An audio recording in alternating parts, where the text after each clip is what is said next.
আমাদের মাঝে একটি বড় মিছিল নিয়ে পাবনাপুর ইউনিয়ন থেকে মিলন সরকারের মিলন ভাইয়ের নেতৃত্বে এবং পাপুল ভাইয়ের নেতৃত্বে একটি মিছিল আমাদের পার্টি দলের কর্মী সমাবেশে উপস্থিত হয়েছে। আমরা তাদেরকে আমাদের অন্তঃস্থল থেকে ধন্যবাদ জ্ঞাপন করছি। প্রিয় শুধু আজকে এখানে এমন একটি কর্মী সমাবেশ, যে কর্মী সমাবেশে আগামী আমরা দেখেছি একটা মূল্যবান সাদিক ভাইকে আমরা প্রতিটি পাড়া মহল্লা আমাদের লিফলেট যাবে, সেই লিফলেটের মাধ্যমে আমরা আমাদের ভোটার রবি চাচি চাচা সবার কাছে আমরা ভোট চাইব এবং আগামী দিনে এই নির্বাচনকে খেলানোর জন্য একটি সুপ্রিম মহল যেভাবে লেগে পড়েছে। আপনারা জানেন এই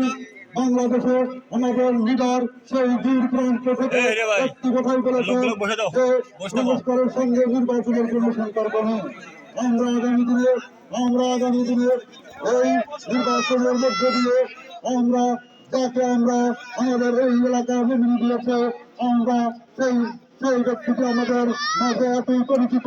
যে যে মানুষটি আজ থেকে 26 বছর আগে আমাদের এই স্কুল হাই স্কুল মাঠে একটি ফ্রি চিকিৎসা দান করেছিল।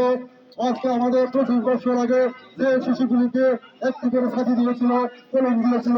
স্কুল ব্যাগ দিয়েছিল, আজকে হয়তো 25 বছর পর সেই সন্তানটি